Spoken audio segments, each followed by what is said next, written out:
Greetings, everyone, and welcome to another episode of Live from the Blue Seats. It's Producer JL coming at you today.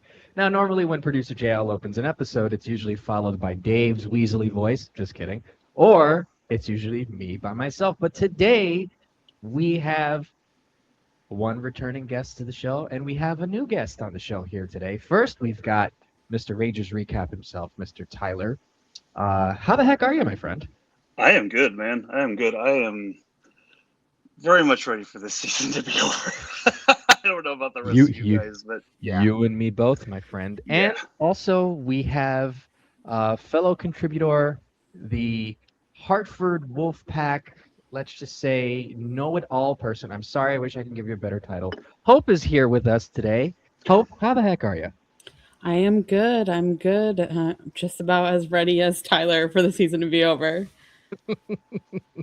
Yes, I am with you guys. As much as I love watching hockey, this season has been not as much of a drain as it is last season was, but I mean it's been pretty bad. And having gone to a lot of games, it's been sort of a drag at most points. I missed the Garden when it's not as tense and drab as it is nowadays. But good thing new seasons come and go, and I guess we're all going to be crazy enough here to start watching next season. So anyways, let's jump right into it, guys. So first of all, thank you guys for taking the time out to join us and join me and those who are listening to take the time out to join us today. So I guess we'll just jump right into it here. So as we're recording this right now, actually Adam Fantilli just scored a goal, so the Rangers are actually down 4-2 with 4:35 remaining in the second period. The night before this recording, they lost to the New Jersey Devils 6-3, again with Jack Hughes getting a couple of points. And, after starting the Olympic break 6-1-2, the return of JT Miller has kind of put a dampen on things. And I guess just to start off, and I guess, Hope, I'll start with you because I know that you've been very critical of him online, and rightly so, of course. So obviously this season has been kind of a tire fire, as we all know. Do you think JT Miller is a bigger problem than most people would think? Because if you look at the records of when he's there and when he's not there, outside of the fact that they were losing without Igor and Fox, do you think JT Miller is really much of a problem with this team? I'm very torn when it comes to Miller. I don't think it's so much that like it's his skill level, because like he's been playing like this since he joined the team. But I think they're looking to him to be that like leader, and he's not. So it just gets kind of lost on the ice. Like they just look like a totally different team. Feel like when he's not in the lineup, they're so much more likely to like almost band together, like a united front kind of thing. And then when he is there, I feel like a lot of them use him as like a shield. Like he'll have to answer the questions, or like he'll be made the scapegoat. Like he's been playing poorly, but I don't think it's been entirely like him, but the team and the way they play when he's in the lineup. Your thoughts on that, Tyler? Yeah, I mean, I would also say, to kind of build off that, like, I think the team is kind of square peg, round holing his role. I mean, I never thought he should have been captain. I know we had said that a lot in the chat over the summer when it was rumored. Like we were very staunchly, all of us, like against that, just because it kind of made no sense with kind of his reputation in Vancouver, but also just in general with Miller. I think he's the kind of player, and I know this has been spoken about on socials and kind of on this podcast in some way, shape, or form, but he is like, to me, he is the final piece of a winning team. Like, I think he is ideal for a team like, a team like Minnesota or a team like Colorado, a team like Dallas, that like they just need that one final piece to kind of be there in the, like, with their core. And then, he's the rocket fuel that either put you over the top, or if you're in a losing situation like the Rangers, it just I don't know. It's very, like, for lack of a better word, like, just toxic. Right. I also think, it doesn't help that the roster construction is kind of less than stellar, so to speak. No, absolutely not.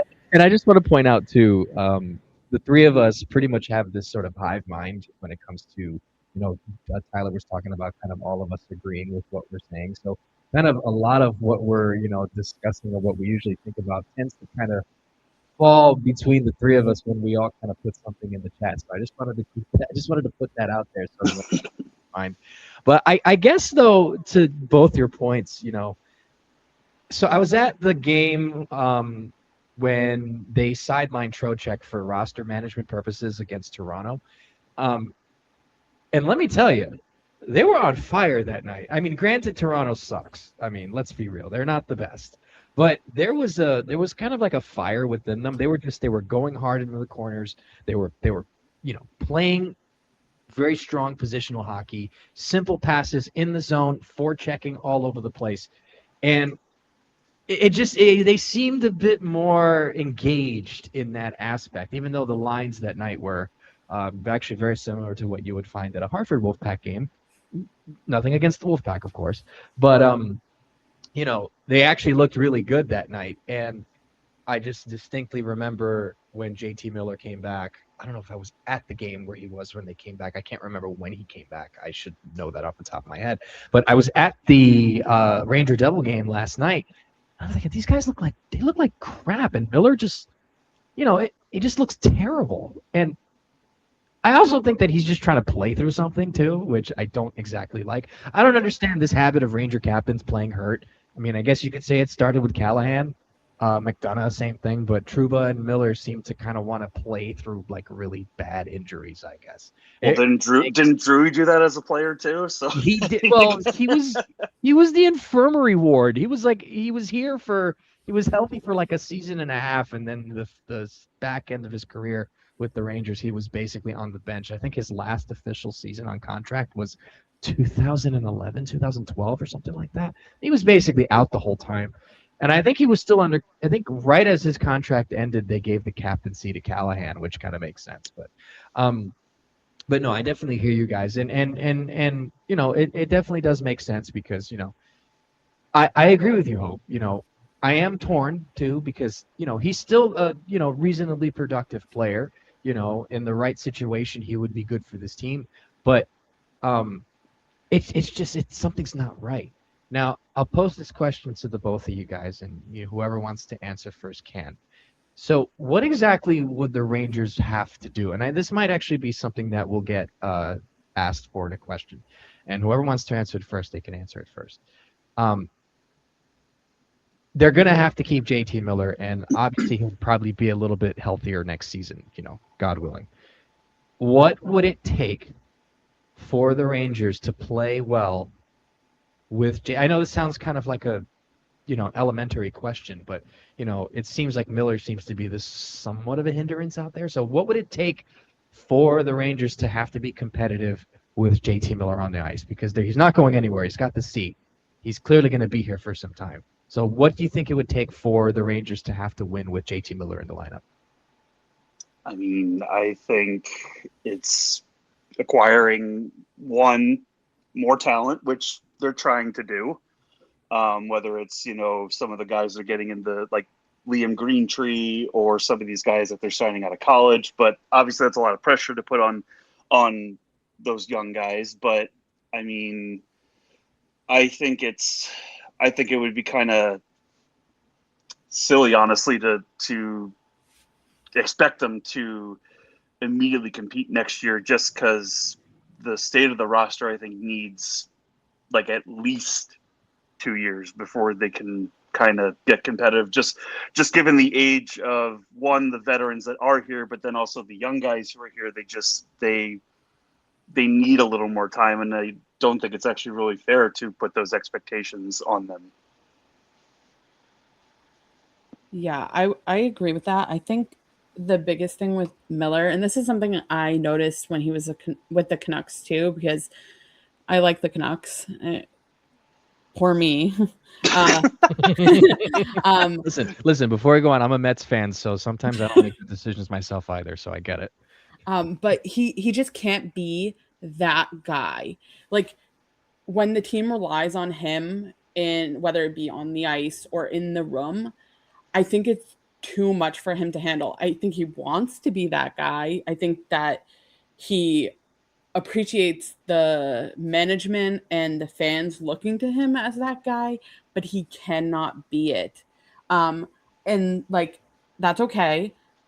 It happens. Like I don't think that Mika could be the captain. Like I don't think he wants to be the captain, but you don't see like, we all keep making fun of him for the no BS thing from the Yeah. preseason. Oh, But you don't hear the rookies talk about like him helping them out or like going to him for like things. Like you hear Gabe and like all these young players be like, Mika congratulated me, or Mika told me like, oh, I'll get it soon. Like Brennan, before he left, he said when he like was struggling to score, right after he scored, he said that like, Mika assured him that like just keep getting chances, you'll get it soon. You don't hear about that with JT. And I think like when he's in that captain role, it like makes him, I don't want to say like hard for them to approach. And I don't think it's on purpose. I think he just gets so serious and it hurts him and the team because they need something different from him, but they're not going to get it. It's almost like he's Nathan. It's almost like he's Nathan McKinnon, but without the winning pedigree.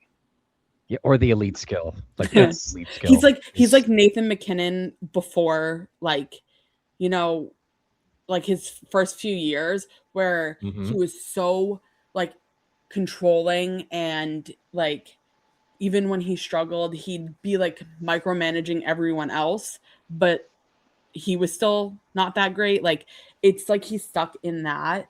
And I just like his last really good season was like 2 seasons ago with the Canucks when like everyone was healthy.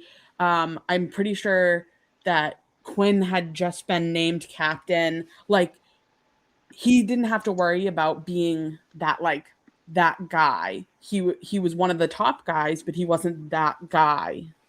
Right. Now, in having Miller be that guy and it kind of not really sort of fitting into that role, how much of that do you think falls on Drury and Mike Sullivan's kind of wanting more from him, and how much of that falls on him potentially not being able to fill that role, so to speak? Because, and that's a very good point that you brought up, Hope, now that you kind of put that in perspective. I haven't really paid too much attention to that, but now that I think about that, a lot of that does really, make a lot of sense. What would, in terms of like Mike Sullivan, how much of an impact do you think he has on that? And do you think that dynamic could potentially change where Miller could end up being that guy that the team needs? It's hard to say because I do think that the Olympics kind of showed that like Sullivan is on JT's side. Like he has faith in him. I think he wants him to succeed. I think it's probably a combination of the pressure JT puts on himself to be like everything as the captain, and probably also pressure from like, I don't know what Chris Drury is like saying to JT, but that was a big trade. Like people might not think it was, but we're going to have JT for quite a while. So like, right. I think maybe he's feeling like, if I don't go out there and play, if I don't, stand up and like do all these interviews as a captain, like Chris Drury is going to be like fired. And one of the last big things he did was trade for me. So I think it's a lot of like a never ending circle of, you know, he probably shouldn't play hurt, but he thinks he has to because they gave up a lot to get him. And then they, you know, stated that they believed in him by making him the captain. And then he gets hurt again. And then he wins a gold medal. But now, if he doesn't play the rest of the season, how does that look for him as the captain? Like, I think it's a lot of him doing things, stupid things, because he believes that he should, because of the decisions that Chris Drury and Mike Sullivan have made in relying on him at the Olympics or making him captain. So I think it's a lot of like different things, not just one.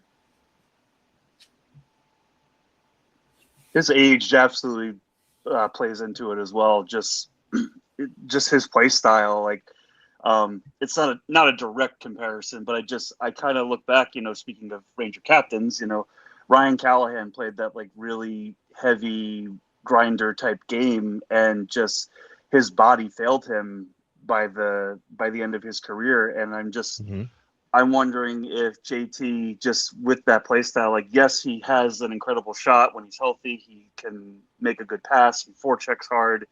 But when I feel like he's been playing no greater than maybe 65, 70% all year. Yeah. And then, like, how truly effective can he be? Yeah, it's interesting you mention that, because it kind of seems like, you know, and then after this we'll transition more into, some other players on the team and in the farm. But just to finish off talking about Miller, there seems to be there was this sort of, I guess, vibe shift, and I'm trying not to use that word vibe as much, because apparently that is like a, it's like a, youngin word, but I'm being stupid, of course. But you gotta say aura now. You gotta say aura now. No, Tyler, stop. Come on.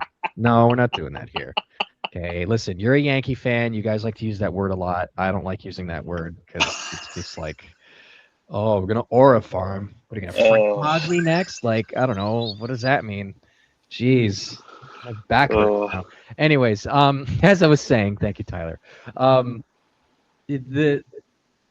I distinctly remember when the preseason started, there was kind of this sort of this tone shift of when Miller left the game or not, when I wasn't left the game. It was the injury in practice, I think it was, if I'm remembering correctly. But basically, when he had his injury, there was fears that it could be a season ender. We don't know the extent of the injury, but it clearly was a lower body injury. And I distinctly remember when they traded for him, and Hope was on the money when, she said we're gonna have him for a bit. So you kind of have to essentially make do. And there was sort of that shift in how everything was feeling, because it was a pretty decent feeling going into the season, and that there was this sort of positive energy going on, and even though they didn't play as well as they should, they looked like a hockey team to start the year against Pittsburgh. Granted, they didn't score any goals, and it was sucky to be there, and I didn't get a chance to chant the goal song. Crappy, but you could tell there was a sort of like they were trying to fight through something, and obviously Miller played that game and did not look the way that he looked when they traded for him earlier that year. So I don't know. I just have to see what happens in the summer. I don't know what Chris Drury is going to do. I don't really trust Chris Drury in many ways, more than one, but I will say this. I mean, we kind of really don't have a choice, and I'm just hoping he can make the right decision. I think personally, to the point of him being the guy, and maybe he shouldn't be the guy. I think that they end up getting a guy, and I don't kill me for this now, because I already know Tyler's going to kill me for this, and please don't kill me, Hope, for this. I think if they don't get Jason Robertson, because they're building up draft capital for some reason, and I think that might be what that could be for. They're going to go after Alex Tuck, and I know he's over 30. You don't want to give a long... Yes, there it is, Tyler. Yes, I know. Yes. But... No. But But if you think about it though, and we're gonna get to high draft picks in a bit. But honestly, if they're really trying to, again, I don't 100% agree with this. This is what I think they're gonna do. But if they end up getting a guy like a Tuck, who could be a guy, right, potentially. I know he's not the greatest of people, but I just have this feeling that Chris Drury's going to go after him because of the fact that he is a scorer, that he could be what Chris Drury thinks is a guy, and that could probably take pressure off of Miller. Personally, I think Jason Robertson should be the guy. That's my choice. Even, I'm not entirely sure how much of an RFA guy Drury could be. But I think he ends up getting somebody for that. And then you get the draft pick, 1 through 5, hopefully that can end up adding speed anyway. So right before we get into draft picks, let's talk Hartford Wolf Pack because Hope is here and we want to know more about the Wolf Pack. Again, if you haven't seen the stuff that she puts out on the blog, she does a phenomenal job. You do a great job with your coverage, Hope, on the Hartford Wolf Pack, and we here at Blue Seat Blogs appreciate it. We reference it a lot. You are a rock star in that regard. So I guess just in terms of talking about some of the players that are down there, who do you see, whether it's this season or next season, on the Wolfpack, or at least players who are going to be on the Wolfpack next season that are here already? Who do you see that could potentially make an impact on the team next season? And could it possibly help the Rangers in terms of, I guess, advancing the retool, so to speak?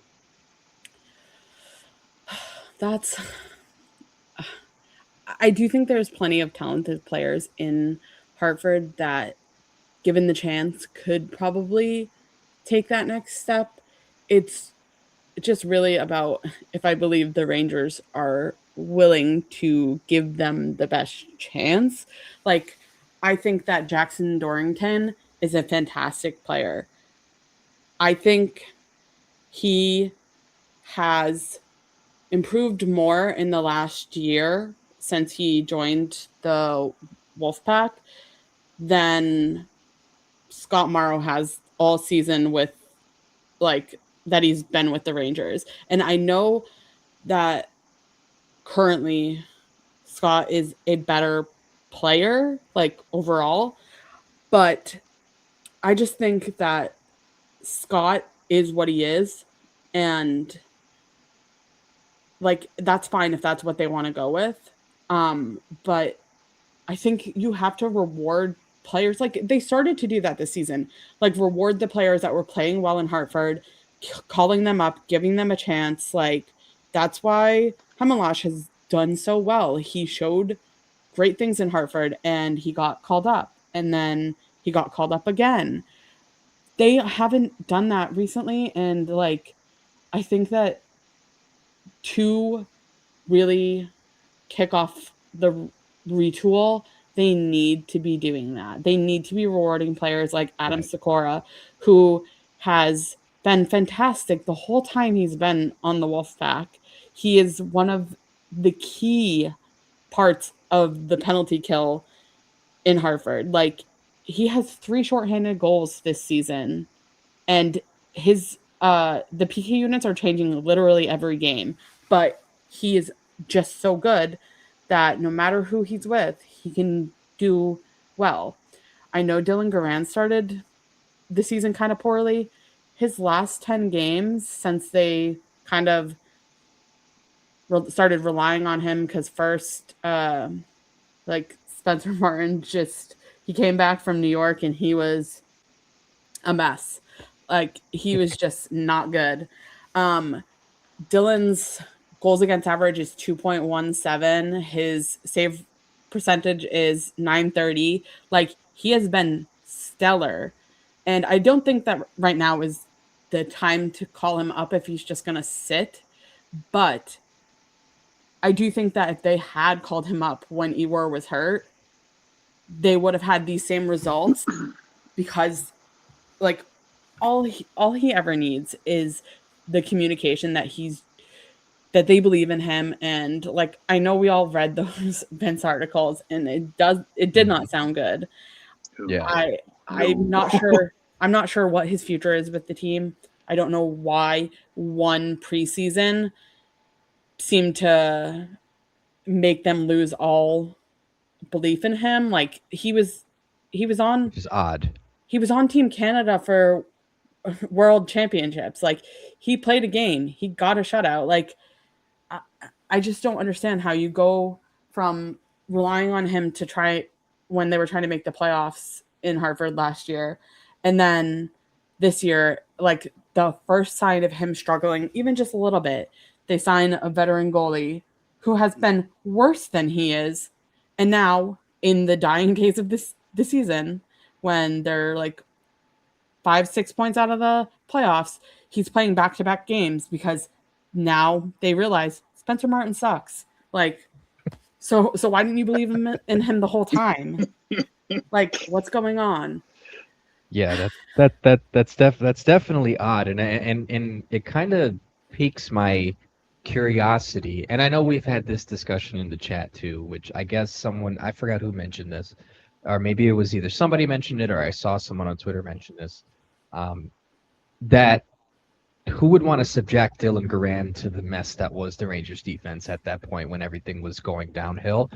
And I guess that wouldn't be such a confidence boost. But at the same time, I mean, know, he has that especially mess in Hartford. right. But that's the thing, though, is it's probably just as wonky there as it is in New York. So why not just give the guy a shot? Because truth be told, um, I'm not Jonathan Quick. He's solid, washed. solid career. He earned his dues, his 2 Stanley Cups. He played pretty well when he first came here, his first 2 years as a Ranger. But just watching Quick in the crease the other day, especially against the Devils, giving up those odd angle goals and just kind of, really not doing the things that he's supposed to do anymore, just kind of made me think, why isn't Dylan Garand here? And I guess maybe they want Quick to finish the season out, and then presumably Garand is the backup next season, because then you save about 3 and change potentially. It'd be perfect for that. But Tyler, your thoughts? Yeah, I'll kind of piggyback off of what the both of you were saying, and yeah, like I've been very vocal about wanting Garand up here in any capacity, even if they have to, carry 3 goalies again. Like, who cares at this point? Because Right. the season's lost. I don't see any benefit anymore to playing Jonathan Quick. I understand that he's kind of living out his boyhood dream of playing for the team he grew up rooting for, and look, I respect that, and I'm sure Chris Drury is trying to kind of save the images of the Trouba, Goudreau, and Kreider fallouts to kind of build up his image again with players. So like I get that, but you hear all the time about how sports is a business, and I really think it would benefit Garand to be up here. Like, I know there's 14 games left this season. Like, I know it's not a huge sample size, but at the same time, Garand would be playing an NHL system with NHL defensemen, on NHL ice. Like, I think there is benefit to that, to just give them even just a slight competitive edge, come training camp. Because I know there's a lot of goalies, in the system right now. Like, I know Callum Tung's under contract, Boyko is under there, but Garand is the guy in the system, and it's been very odd how much they've jerked him around this season. Right. I guess Tyler Wall's not available. Is he still a thing? Sean Day, where's he at? No, I'm kidding. But yeah, no, you figured they would do that, but with everything that's gone on, like you mentioned, Tyler, with Goodrow and Trouba and Kako and all that, I understand it. And it's a lost season, so it's not gonna, you want to see it, but for some reason, locker room balances are really delicate. For some reason, I don't know. Maybe the more money you make as an athlete, the more you become sensitive. I don't know. That's but anyway. Toughest sport in the world, though, we're told all the time. But these guys have the most fragile egos.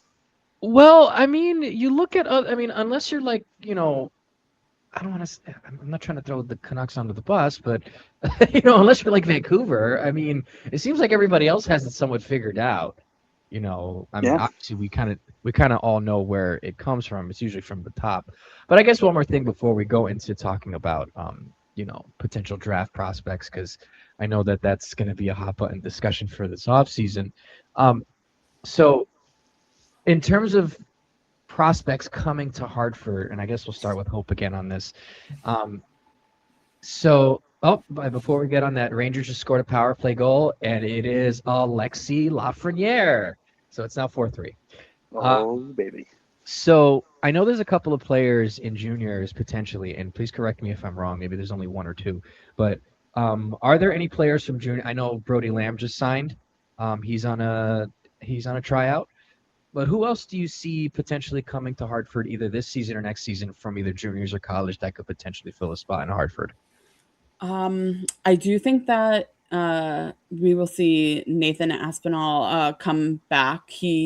When his season ended last year, he did the ATO or PTO. I can't remember which one he did, but he came and played. And I've said this. I said this in my recaps last season when I was doing them every month. Last year, I was really worried about his effort. He was on a bad team. I didn't blame him for not really being excited to play, but I really questioned his effort. But this season, he has been fantastic. He was named captain. Like every worry that I had about him has gone away. And I do think that he will be an important part for the Wolf Pack next season. And I'm looking forward to what that means. I'm hoping that Grant is not the coach in Hartford for that. I do think that we will see Liam Greentree. I don't think he's I don't want to say he's not NHL ready. I do think that like the transition, like even if it's just like Gabe, like a couple weeks or the first few months of the season being in Hartford and like really getting his legs under him, figuring out what works and what doesn't in his transition from juniors to professional hockey. That's my cat. Hello, kitty cat. I'm trying to think of who else. I had a list of who I thought. I do think that there's a chance that Drew Fortescue might sign. I do think that would be good. I really think that's one of the things that the Wolfpack need to focus on this summer is I think they need to absolutely overhaul defense. Morrow and Dorrington are really good. They have a few like good ECHL players that fill in well, like if they're playing like a game or two because of like injury or someone was called up, they do well in limited roles. But Casey Fitzgerald is not great. Connor Mackey is not great. Derek Pouliot was not great, and they traded him. Connor Mackey's playing right now with the NHL club. So I don't get that. There's a lot. But yeah, go ahead. Sorry. Brendan Scanlon's not bad, but I do think that whatever injury he was out with for months, they didn't say anything. I do think it's still affecting him. He's not playing the same way he was. So like they just need like fresher defense. So I do think that Drew Fortescue is likely to sign. Do you think Artyom Gonchar could be a potential one as well? I'm not sure. I think that it would be fine. I wouldn't be jumping to sign him. I think his game has improved a lot since joining Sudbury. Like that's the worry is not so much. I just think that he could develop a little bit more before, signing to his ELC. I would hold off a little bit for that. Let's see, who else did I think? EJ Emery's probably a year or two away. I think day at school. I thought that Boyard, I don't know how to say his name, it's French. I thought he was gonna sign, but he's going to college, so I don't know what's happening there. Yeah, I think that's really it. Maybe Ty Henricks. I think that he won the Frozen Four last year with Western Michigan. I think he is good. I think he, like Brody Lamb, has like a certain skill set where I don't necessarily think that like staying at college will provide like more significant development. I think what he's good at is what he's good at. Like it's not gonna really matter how much more he plays in college. It'll be, can it translate to pro hockey? Not a bad thing. I mean, that's basically what my worry for Adam Edstrom was, is, when he came over from Sweden, I was like, will it translate? It did. So that wasn't as much of a concern anymore. I'm not really sure about a lot of the European guys. There's Malcolm Spence. I think I was going to touch Michigan. Yeah, I was going to touch on that. Yeah, so that's probably maybe 2-3 years down the road, but I'm guessing what's going to happen, because you have Malcolm Spence, and I would assume this probably also falls under with I'm not sure if Jacob Battaglia is he in the AHL, if I remember correctly still? No, is he in juniors? He's in juniors. Okay. So I figured he's actually on Nathan's team right now, the Flint. No, wait. No, sorry. No, is he? I think he is. I think he's on Flint. Wait, let me double check. I need to check that. I can check that for you. I got elite prospects open. I believe he's on Flint. Aspen. Flint Firebirds. Yeah, so he's on Nathan's team. I think he was traded there like a little bit ago, like maybe a couple weeks ago or something. I do think that I'm not sure. How old is he? He's 20. It says so actually, he needs to leave. He just turned 20. So he needs to leave too. So yeah, his birthday's St. Patrick's Day. I wonder if they'll try to convince him to. Oh wait, no, he's already signed his ELC, isn't he? Yes, he did. Signed recently, actually. I was gonna say maybe they'll send him to college, but they can't. Yeah. So I guess he will be in the AHL. My worry with him is like his skating is a concern. Is this Aspinall or Battaglia? Battaglia. Nathan's isn't like, wow or anything. But I don't have like any real big concerns about his. I would say him and Dylan Rubrick are similar skaters. Like they don't have a lot of speed, but they're not like clumsy or anything. I do think that that's going to be something the Rangers really need to keep an eye on, is Jacob, how he looks against AHL competition, because he already struggles some nights in the OHL, and if he can't keep up with AHL skaters, I don't know that there's a future for him. There was not a Rangers prospect specifically, but I do think that while Malcolm will stay at Michigan, I do think there's a good chance that TJ Hughes signs with the Rangers. I think that they really like him. I forgot they signed a Hughes, or they drafted a Hughes. I remember that. Everybody was making the joke the day that they picked him. I'll never forget that. I don't know. There was one player in Europe. I think his name, like that overager we drafted last year, Samuel Young, I think is his name. He's like in the Czech league or something. I think that he has had a pretty good season. I wouldn't be surprised if they try to see if maybe he has similar success in the AHL, like what they did with Maxim Barbashev. Like they signed him to an AHL contract instead of his ELC, just to see what he did, how he looked, and it didn't work out. But I can see them doing something similar with him because there's such a big difference between, the top Czech league and the AHL. And as an overager, like you don't want to wait too long to see if he can make that jump. But I'm Right. pretty sure he's had a very, very decent season. I check every month, but I haven't fully kept What up. I I mean, s- what I see here is 16 goals, 13 assists in 37 games, yeah, that's not and bad. he's going to turn 20 in May. So, like you Yeah. said, Oh, it's wow. kind of the right age to kind of take the gamble.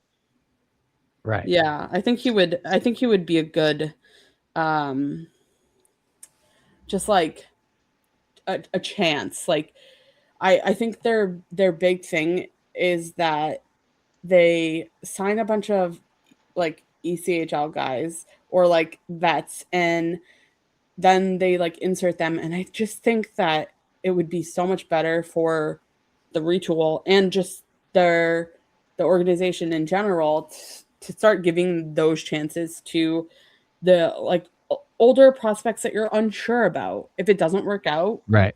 trade them or just let them walk away. You don't have to qualify them, whatever. Um, in Samuel's case, you could sign him to an AHL contract for a season. I don't think that there would be too much interest from outside sources. Like the one issue with signing AHL contracts is that if his rights are expiring soon, another team can sign him to an ELC. But I don't think that's something that teams are like, oh my god, I really want him. Right. So Chomping at the bit. Right. Yeah. yeah, so I don't think that's a Right. concern for him specifically, but I do think that that is something that would benefit them, Okay. especially because they have a lot of really young prospects, and then kind of all around that same age, 20, 21, 22, and most of those 20, 21, 22 year olds are already signed. So I think just looking at who's still there, what their skill level is, bring them in. Right. It won't hurt.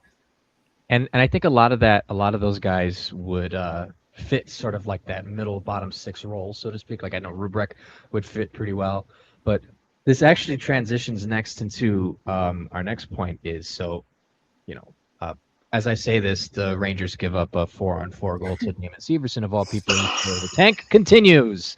Tank Um, Commander Miller. so, um, so obviously we know this season hasn't been great. So the Rangers are, dead last in the not Atlantic. The rookies are dead last in the Atlantic. I'm thinking it's like 2010 below 2009, 2008 all over again. In the Metropolitan, they're definitely going to get, a top 1 to 2, hopefully top 1 to 5 pick. So I guess I'll toss this one to Tyler to start. Uh, if the Rangers somehow manage to pick 1 to 5, who would you kind of expect them to take if they were in that position? I hopefully think that whatever pick this is will expedite whatever retool they're trying, even though all of us want to rebuild. But who would you think the Rangers would pick in that position I if mean, they get yeah, a top 5 pick? yeah. Because you never know. And it's really going to depend where they fall. Because I mean, if it is first, I do think they would go McKenna all the way. Um, but I mean, you know, Stenberg or Tynan Lawrence also being kind of within that range. I mean, any three of those players, I think, would expedite this retool, rebuild, whatever you want to designate it as. I mean, I think you both, I think you both know my thoughts on who I really, who I would really want. I know you never draft for need, but God, this organization needs high end centers. Thoughts, Hope? Who do you think the Rangers should pick if they get into the position where they're at least 1 to 5, so to speak? Because I know there's more. I mean, obviously you have your McKenna, but who else do you think could potentially be in a New York Rangers sweater, depending on where they pick? I mean, I think I've made it very clear that even if they have number one, who I want them to pick, I'm a really big Stenberg fan. I think he has the least likely chance for the Rangers to screw him up. And that's important I to like me. that. I think with their current ability to develop players, they really just need to draft the most complete player, and I do think Stenberg is that. If they don't have the top two picks, one of the top two picks, I don't think that is possible. I'd say after that, I'm in agreement with Tyler about Tynan Lawrence. I think he's the best option available for center, really. Everyone else is either a defenseman or a winger. I do. Is Manny Malhotra's son a center, or is he a winger? Yes, he is. I mean, I feel like people have been ranking Caleb in Tynan like kind of like one A, one B when it comes to the centers available in the top 10. I do think that outside of that, and this is a big if they go into the summer and it's looking like Adam Fox wants out, I think that they need to get whatever the best haul is forward wise for him, and they need to draft Chase Reed. I think he is the best defenseman available. I think he's the most complete defenseman available. I think that he would be a great like young jumpstart to an actual rebuild. At that point, it won't be a retool. It will be a complete rebuild. So it really just depends on how that goes. I know it's really hard to predict what will happen there, but if it's looking like, Adam doesn't want to stick around or he wants a chance to win somewhere else, I do think that they would be smart to draft Chase Reed. Outside of those three, like I think everyone in the top 10 is pretty solid. I do think that, if they have the ability to draft Ryan Rubrick late in the first round, that they should. I know, not because he's Dylan's brother, but because up until this year, he was in the top 10 for the longest time. I know there's some questions about his compete level and whatnot, but like he's still a very skilled player, and if you can get him like past 25 or at the beginning of the second round, I think you got to do it. Like we'll have that Canes pick, so maybe. Yeah, I think that would be a smart.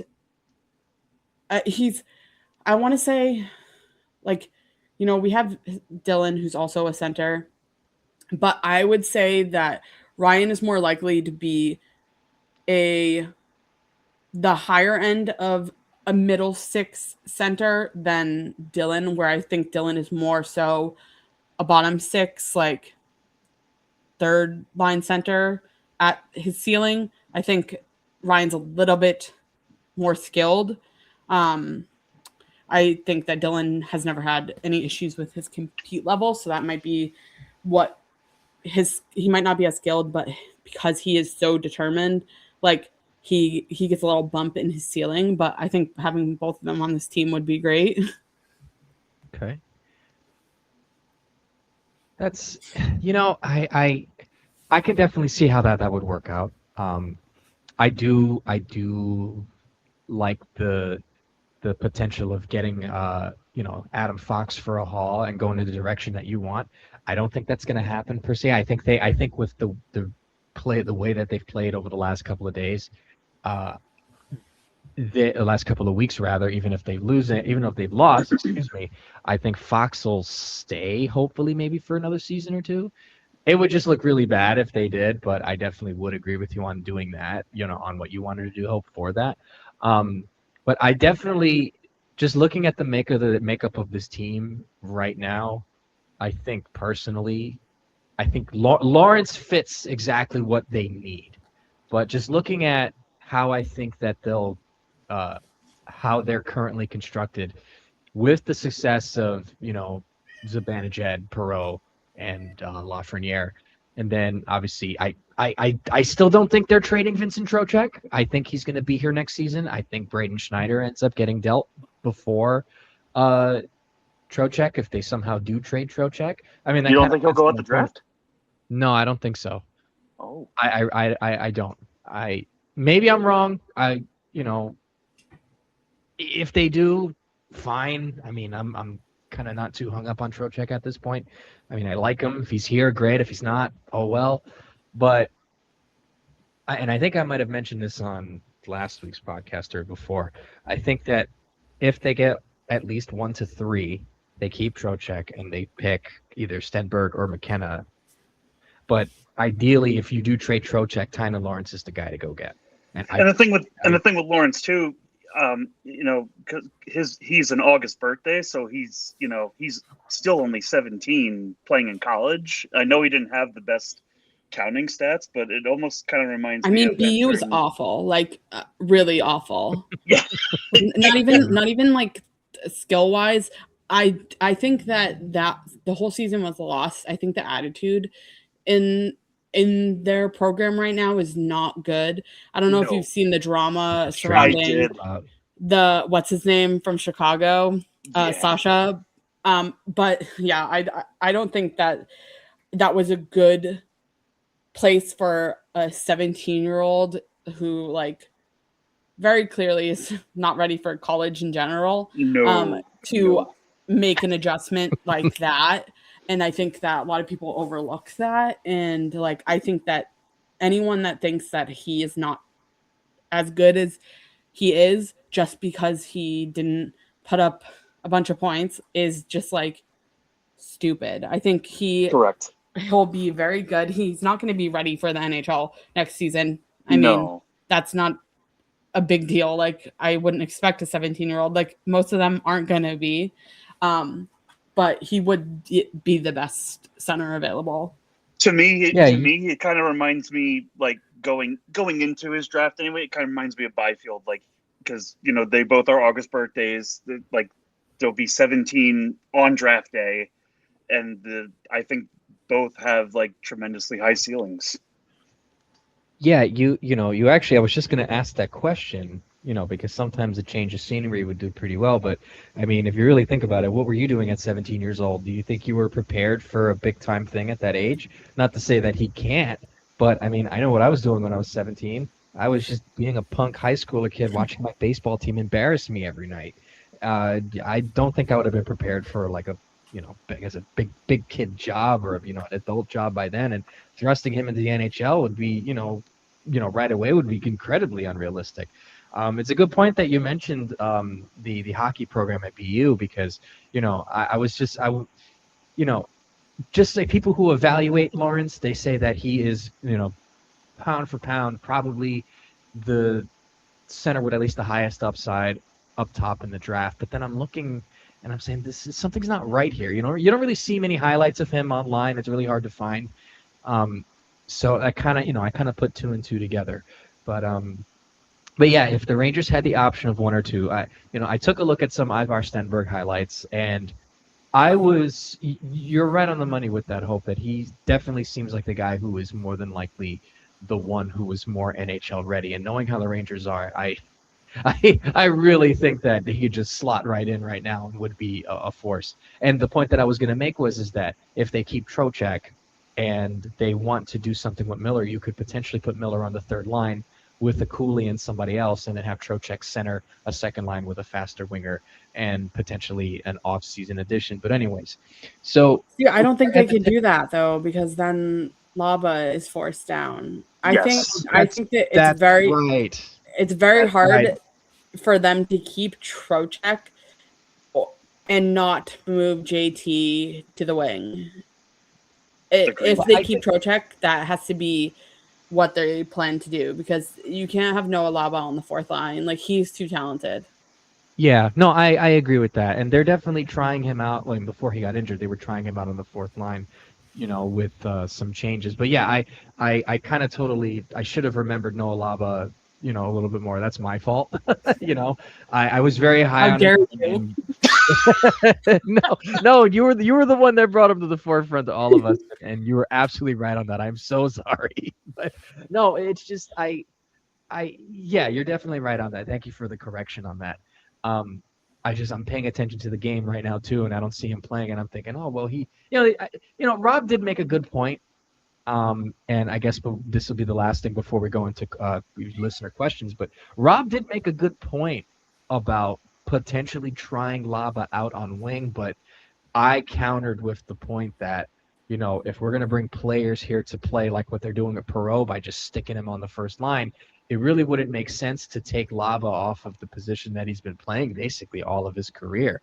But I guess Rob kind of just had it as a temporary fix for the time being. So maybe that's also where my head was at too, thinking that Lava could potentially fit as a winger. But now that it's kind of put into perspective, he should just stay a center. So with that being said, we have listener questions. So if you guys will indulge the listeners, we have some questions here from the website. First of all, thank you to everyone who is not only listening, but also sending in your questions, whether it's on social media or on the blog.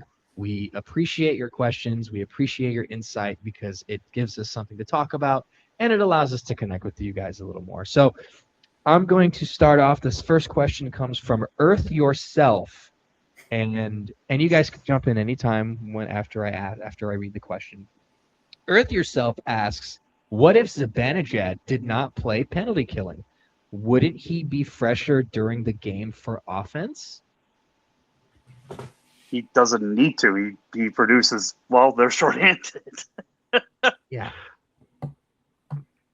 Yeah, I think that if the penalty kill wasn't god awful right now, I would agree that it's better to conserve Zibanejad, but like he's been fantastic in his roles currently. Like I don't think he's been the issue with the penalty kill, so I think that's a big part of his game, and I don't think taking it away will do anything. I don't think that he would be that much fresher. I feel like it would almost seem like a demotion, right? Because he is playing first line. He's playing top power play unit. He's playing first PK, or I don't know. Actually, he might be second PK unit. I don't know how they do the PK units. If there's really a 1 and 2, or whoever wasn't just on the ice is the first unit out. I don't think that really is something that is serious enough for them to want to do. Yeah, I don't think that makes any sense. I mean, he's already going to play a ton of minutes. It's the same argument that people have with Adam Fox. I mean, granted, he may not penalty kill as much these days, but Adam Fox is still a key on the penalty kill. He's good with the puck. He's good in tight areas.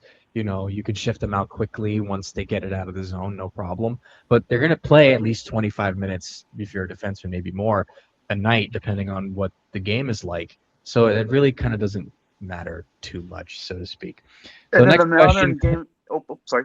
No. Go ahead. Go ahead. Go ahead. And I was just going to add, and in the modern NHL game, like you want offense on your penalty kill. That's just what all 32 teams are doing. Like, yes, you have your specialists who are really good at blocking shots and all that, but like every team has guys who are out there who are a threat to score. Like that's just kind of the way the game has transitioned over the years. Right. And, like you guys mentioned, Mika has been nothing but productive on the penalty kill, so I don't see that would kind of be a bit of a detractor, so to speak. But all right, next question comes from Tanto, and Tanto asks, how could anyone ever think JT Miller would make a good captain given his track record? I think we touched on that, but if you guys have any extra thoughts on that, by all means. Hook up Chris Drury to a lie detector.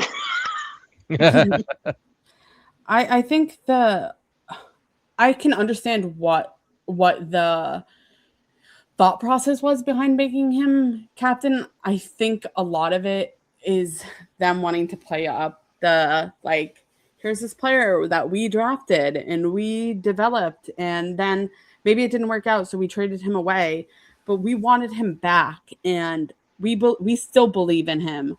and we want to show you guys that we believe in him.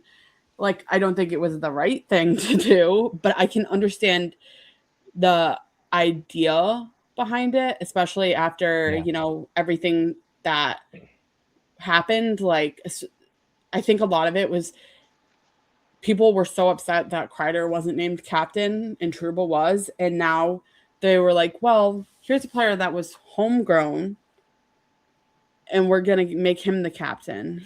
Like, it wasn't the right decision, but I can see why they thought it might work out. Right. But it didn't, obviously. Mm-hmm. Yeah, and I know we touched on it a little bit, but like you said, Hope, I do understand how they went about that decision. They're trying to get a culture change, so to speak. You want to kind of change the feeling of the locker room, so to speak. Kreider was a very big voice in that room. Trouba was a very big voice in that room. So Miller being the kind of guy who could be, sort of an abrasive on the ice type kind of a guy who will be there for the boys or whatever. I can see that, but like we alluded to earlier in this podcast, it's sort of this thing where you need to have someone else to counter him. Don't know if you had any other thoughts on that, Tyler. No, I think we kind of covered that in the main show. Okay. All right. So this next question, this is actually a little bit more in depth, but this definitely did touch on something we did talk about. So G8 Lafreniere asks, assuming we end up somewhere between 4th and 7th, who does Drury select in the draft? Who do you want to see them draft? We did touch on that already. But here's the interesting part, is most mock drafts have defensemen going in these spots, as stated in Tankathon, has us selecting Chase Reed no matter what, unless it's first overall. Then they ask, are you guys still under the outdated philosophy of drafting based on talent and not on positional need? I know it would make everyone ecstatic if we drafted another left wing, but on the same note, it is very likely that could happen. It's a little bit more. As I've also pointed out, I think we have pretty good depth at defense in the minors and college, so drafting another defenseman would probably be a Rangers' choice. Personally, I wouldn't be shocked if Drury traded the pick for an NHL player today. Don't think that's going to happen, as there is always an underlying need to be competitive of long-term, regardless of long-term complications, because both potential centers in Malhotra and Lawrence are at least 2 years away. So I guess the question is we already talked about, if it's between, I said if it's between 1st and 5th, but if it's between 4th and 7th, I guess Trace Reed would be a pretty good option. And then this is something that you alluded to, Tyler, are the Rangers under the outdated philosophy of drafting based on talent and not positional need? Your thoughts?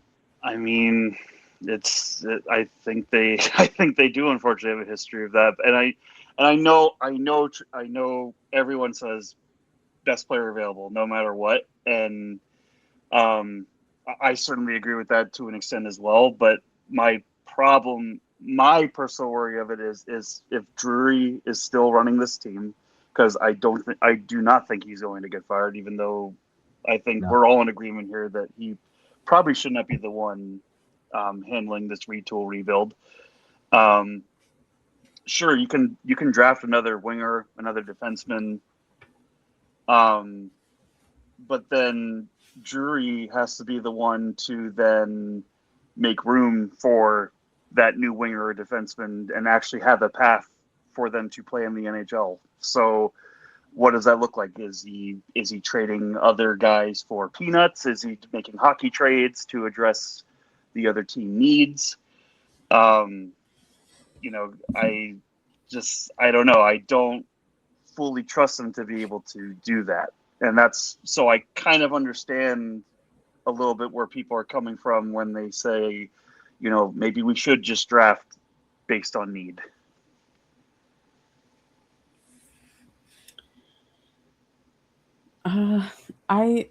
Here's the thing. Specifically, when they mention 4th through 7th, I think that most of the players that are like predicted to go around there, I don't think any of them are ready. So I don't think that you can really say that there's a specific positional need, because what if you draft a center and then in the next 2 or 3 years before they play, they make a huge trade and they get a top center? Like, then what are they? A 3C?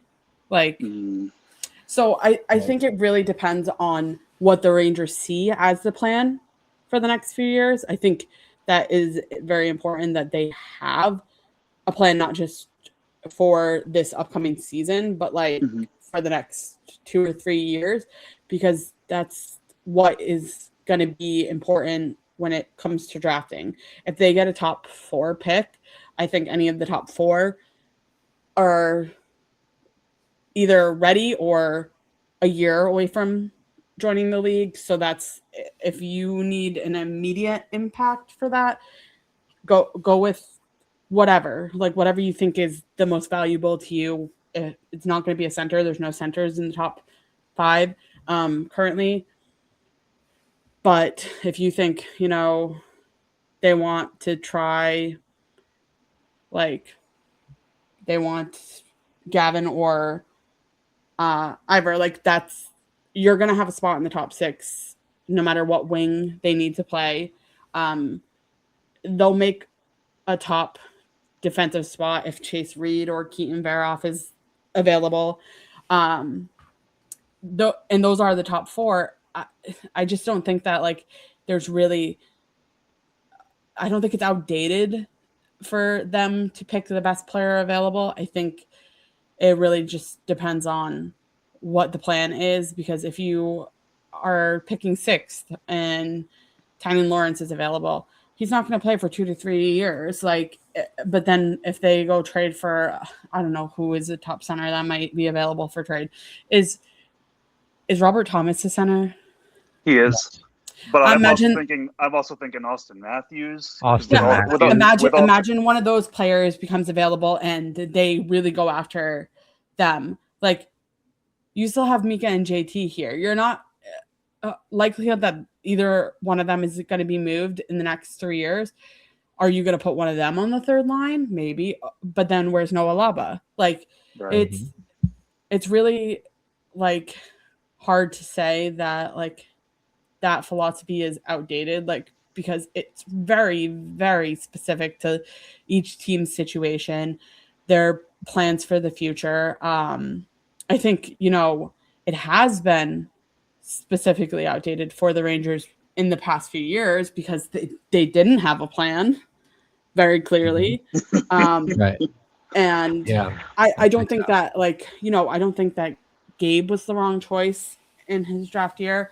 I don't even think Malcolm Spence was a wrong choice last year. Like, I do think that no center available at his pick is any closer to making the NHL than he is. And I don't think any of them are as talented or have as high a ceiling as he does. So, like, I guess, in a general concept, yeah, maybe it is an outdated thing that teams still do, but I don't think it's relevant to the Rangers situation right now.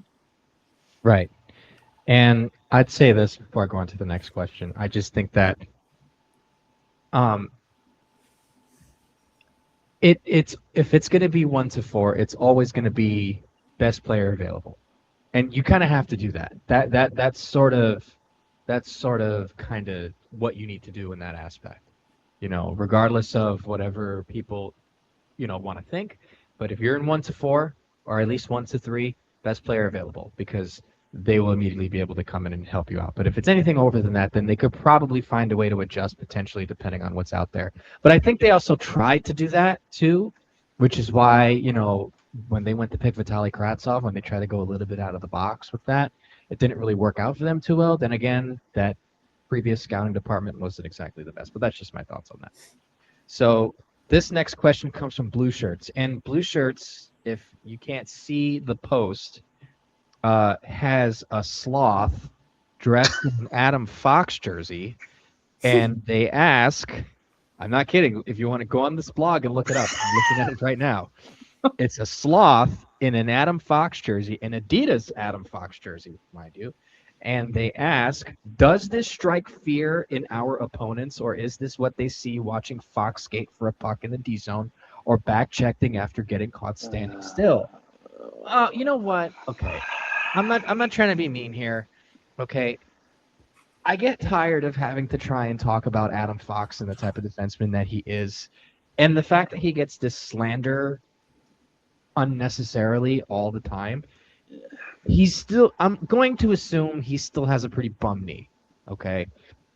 Because, he got his knee busted up pretty badly over the last couple of years during those playoff runs, and especially against the Carolina Hurricanes in the regular season. So he's, something's clearly up. And I know, we've talked about in the chat that Fox hasn't really had much time around the last couple of off seasons because, he had a wedding. So kind of getting surgery on I think you pointed that out to us, Hope, that he had a wedding and, getting the surgery right after the season wouldn't be optimal. So they just kind of let it be. And then, I guess they, with the long off season last year, I guess they felt that just kind of working on it would be better. So yeah, his mobility has gotten a little bit lower, so to speak, but he's still been a very solid defenseman. Just because he's not powering down the ice like a Cale Makar or a Cole Hudson or a Lane Hudson, whichever one, or he's not skating down like Bobby or Brian Leach. He's still a very effective defenseman. So I just don't like to see it if it's not warranted, Correct. I'm not trying to be soft here, but I mean, let's just be real here. Adam Fox is our best defenseman on the team. Basically first, and then it's Gavrikov. So he is the most complete defenseman in this entire league. He is the complete. I agree. So that's just my thoughts on that. If you guys want to add to that, by all means. Fire away, Hope. Yeah, I mean, I agree with everything you said. I don't see the concern with Adam Fox. I don't think it has anything to do with his skill level. I don't think it has anything to do with his skating. I think people just want him to be something he's not. Right. And that they're never going to be happy about it. And that's what my concern with is. These people are going to be awful if we, by some chance, get Jason Robertson. He's the same type of skater that Adam is. He's a little bit slower. Neither of them are bad skaters. They just are slower skaters. But I don't see how you can watch what Adam can do on the blue line and think that his skating is an issue. I think that people aren't giving him as much grace when it comes to the fact that he played with the same players for so long since he started. And Gavrikov is a great player. He's also totally different than any player that Adam has ever played with. And when you look at how much Gavrikov's game has improved, he has more goals this season than he had in the past 3 combined. He's tripled his output. Yeah. I don't if you look at how much better Gavrikov is, it just sheds light on the fact that Adam Fox is not a problem. He has never been a problem. And if you think he is, you just hate him and you're looking for any reason to justify that hate. And whatever. You're never gonna agree. So who cares? Yeah. No, I definitely am on board with that. It just doesn't make any sense to just kind of slander him. And you made a good point about Jason Robertson. I'm not going to sit here and slam Jason Robertson for the fact that he's not powering down the ice, blazing fast. But I will like the fact that if they do get Jason Robertson, he can score goals. Adam Fox may not go up and down the ice like a Cale Makar, but you also have to remember, too, Cale Makar is only really as effective as everybody wants him to be when he's out there with Nathan MacKinnon. The numbers show that he is not as effective on the ice without Nathan MacKinnon. Adam Fox is effective with anybody out there. I mean, Adam Fox gave assists to guys like Phil DiGiuseppe and Brendan Lemieux, of all people. not to say that Cale Makar can't do that, but it just goes to show you that. And I think Fox ended up winning the Norris Trophy that year, funny enough. So it just kind of goes to show you that, I just don't like to see that. It would have been really cool if the Rangers did have the firepower to get a Quinn Hughes type of player where you basically had that double threat as like either a top pair or you had Quinn Hughes with another defenseman, and that could, go around, you could kind of go around with that. But, obviously, you can't, that didn't happen, of course. But all right, next question comes from Nikki70, and Nikki70 asks, what prevents coaches like Laviolette, Gallant, and especially Sullivan, now that the playoffs are done, from playing the young guys? My theory is that these coaches absolutely want to keep the locker room mellow. Complaining vets that carry some weight have a tendency to cause disruption and a potential mutiny like last season. If you agree, would you say that these coaches that take this least path of resistance are gutless, recycled guys doomed to mediocrity? Okay, hold on. I have to. That's a little. That's a little much. That's a little dramatic. It is. It is. I mean, Nikki70 usually asks pretty good questions, so yeah, this kind of threw me off a little bit. But that's what Rangers hockey does to you. Yes, it does. Yes, no, seriously. I will say this. I will say this. I think when teams are eliminated, or at least we're not mathematically yet, but the writing's on the wall. I think when you're in the middle of it and you're in a locker room and there's a lot of guys are at different stages of their careers. So like you have, your JTs, your Trocheks, your Mikas who are kind of getting up there. They'll only have so many kicks at the, to get a cup. And then you have, your younger, your Perreaults, your Lafrenières, who they still have plenty of runway here to they will be here, when the retool is over, I'm sure. Yeah. But, I think it's, not managing egos per se, but I think it's just, you do try to keep it light. You do try to give vets their cake, so to speak, so that they can put up points and, feel good about themselves. Especially ones that do have term, like Miller and Zibanejad are going to be here for the next little while. So you do want to somewhat keep them engaged and happy so that when, who knows what happens next season, anything could happen. But I don't know. I do understand because I agree to a point that like you do need to shift to a developmental mind, but I understand as well that it is hard to sometimes put that into practice when you are a coach like Sullivan, Gallant, and Laviolette, like the question says. Like I do understand it.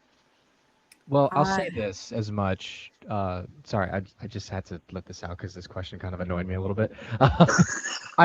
I think Sullivan has been more open to the idea of playing the youth, even while they were quote unquote competing this year. Competing this year. Sorry, when they were competitive. Excuse me. It's been a long day. I had a dentist appointment today, and it made me loopy a bit. But of the three coaches, he has definitely been the best. He has been the more open-minded one. And I think a lot of what people felt the issue was too, really, it wasn't even Sullivan's fault. It was the fact that they had Panarin. And, and last season, obviously, with Laviolette, you had Panarin and Kreider. So it's tough for a guy who, especially a guy like Laviolette, who, let's say he loses the locker room, but he's trying to keep the peace.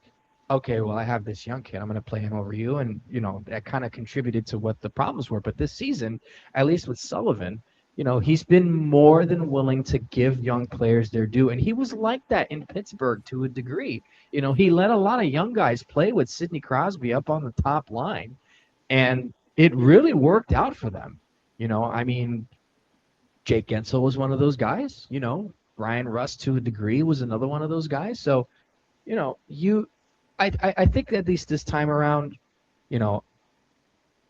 they're doing a better job, at least with and this is my hope too, with at least with other moves too.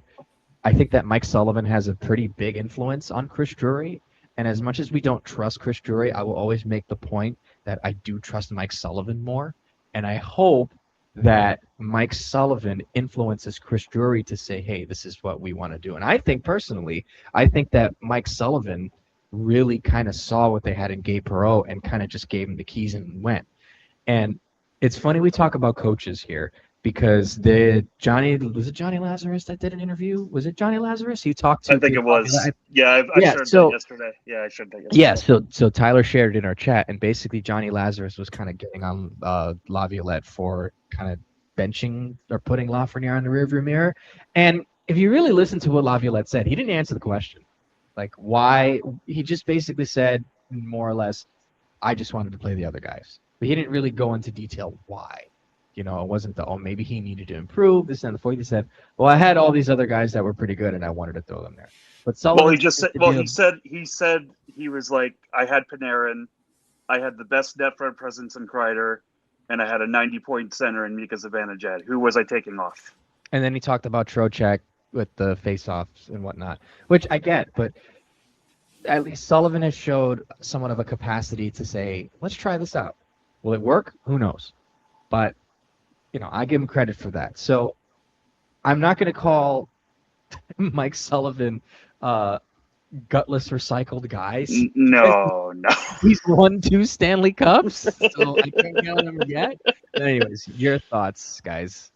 I think that Sullivan has been the best of the last few.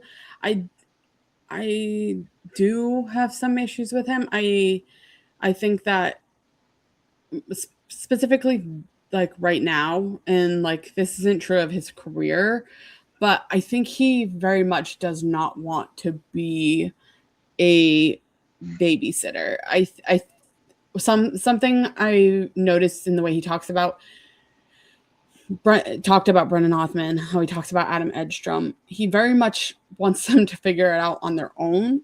And like, I get it. I get it to a point, but I also think that with the way the Rangers have chosen to develop their players, I think they need guidance. So like I think that's something he needs to be a little bit better at. I think that that's probably something that he will have to come to terms with this summer, because I don't see any way that there isn't at least 50% of the team being under 25 as a whole next season. And there's going to be players that make mistakes. There's going to be players that need a little bit extra guidance. They got lucky with Noah Laba. Like, I mean, outside of me, who thought he was ready to immediattweet be our third line center? Like, well, because of you, I thought so. So that's why. Yeah, well, yeah. But like, I did tweet that thing after that highlight of his first goal. Yeah, like that was a pure guess. But like, really, I mean, but I was already talking him up in the group chat and whatnot before that. So like, that's right. I think that like even with Will Cooley, like I did the same thing with him. It's like there's not every player is gonna be able to just immediately slot in or define a role for themselves, and that doesn't mean that they aren't talented or that they don't care. I think that it'd be a totally different story if we had a coaching staff in Hartford that I believed could guide these players, because then it wouldn't be Sullivan's responsibility, but it's very clear that they don't. So I think he needs to take on that role as much as he doesn't want to, especially this late in his career. I think that's probably the thing. Like, he was okay with doing it in Pittsburgh because he was like, wasn't that his first like head coaching role? He had just been promoted from the AHL, so like he knew all the players. Exactly. So like that kind of like connection made it easier for him. He already had existing relationships with those players, so he was more comfortable relying on and working with the younger players. He just joined the organization, just joined the team. Like, I think he doesn't have that connection. And like, it was probably already time for Brennan to leave the organization, but we also see how Brett Berard has struggled this season. I don't does he have what? Does he still have 0 points in his NHL games so far this season, or maybe Yeah. one? Like Yeah. after being so promising last season, like it's clear that like the support that these players need might not be something that Sullivan was ready to offer this season, and whatever, it's doesn't really matter anymore. But I do think that's something that they need to figure out this summer, because that's like my one gripe with him. Like I might not love every decision he makes, but I can understand most of them. But I do think that's the one area, like especially with like Edstrom, like and the Matt Rempe stuff. Like I just think like he just wants them to go out there and do it, and if they don't, he's like, well, you're out. Yeah. Like, Well, I will say though, with his approach to some of the younger players this year, he's definitely been a bit more forgiving in some aspects with some players. Obviously, every player is obviously different. So obviously, the way he's treated Berard has been a bit different than how Lava and Perreault and Lafreniere have been approached as well. But at least with like Kamalash and Lava and Perreault and all these other guys, it seems as if they were. I'm not trying to fault the player, but it seems as if he's been a bit more forgiving in letting them make mistakes than Laviolette was, because Laviolette, he inherited this very veteran heavy laden team, and he wanted, obviously wanted to win right away, especially after 2022. So coming in, after the team faltered in 23, I feel like he's been definitely more forgiving because if you think about it, Peter Laviolette's not putting Gabe Perreault on the first line, and Gabe Perreault with Peter Laviolette, as much as I defended Laviolette, he's not playing on the first line right now with Zibanejad, and Lafreniere is probably not playing there. My guess is if Laviolette was here, Trocheck, Zibanejad, and Miller would be that first line right now. As crazy as that sounds, I know. No, I'm serious. Yeah, but I think that's how it would be. So I think at least amongst the other three, he's been a little bit more. I do see where you're coming from, because there is definitely something with Brett Berard where it kind of like, what's the fall off? And maybe it's him, maybe it's the coaching staff, who knows? But on that coaching staff, I wonder if because you talk about Hope, like maybe he's not the greatest being a mentor to some of these young guys. I wonder at all if we see changes to the assistant coaching staff at all over the summer. I don't think so. No, I don't think so either. I mean, I think that it would probably help, but like I don't think, like I said, I don't think Sullivan is a bad coach, and I don't think it's like on purpose.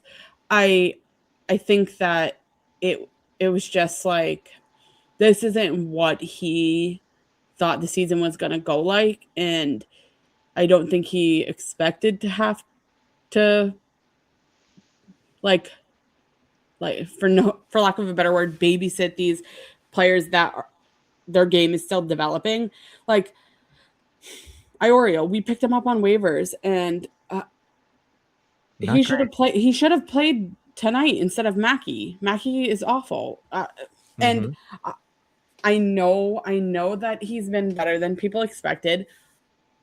Robertson cannot handle being like full-time top four. Like well, you can see it. He gets overwhelmed very easily. It happened against the Devils. He gets overwhelmed. It happened tonight too.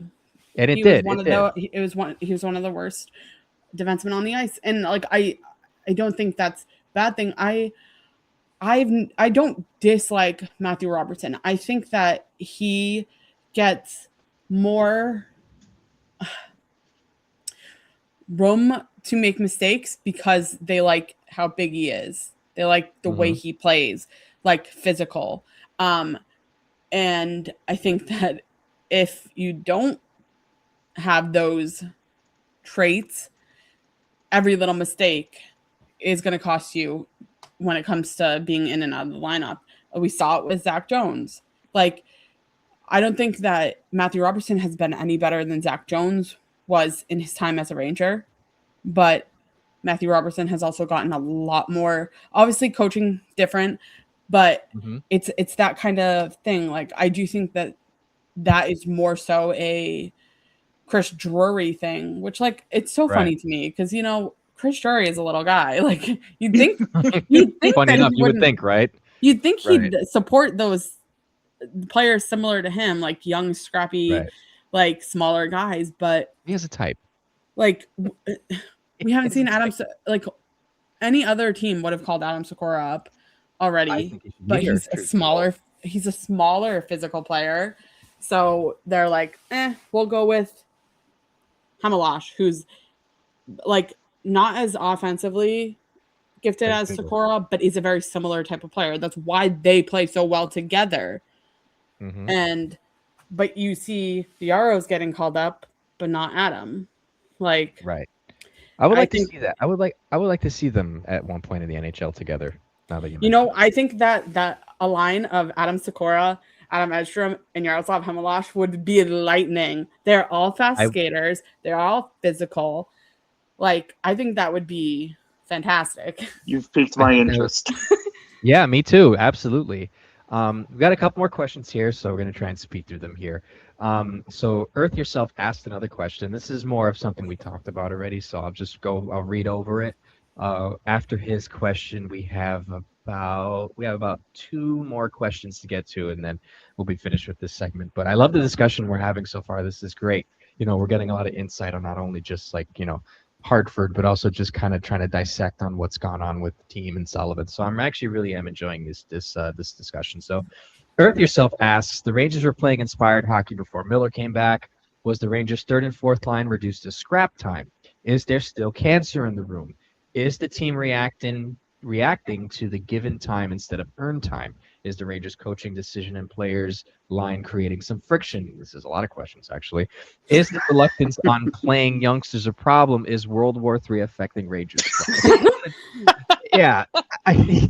Thank you for that, by the way, Earth Yourself. I think we kind of touched on a lot of that. I think a lot of it's just, you know, at least with the youngsters sort of thing, it's just kind of like, you know, Sullivan is a lot better with it.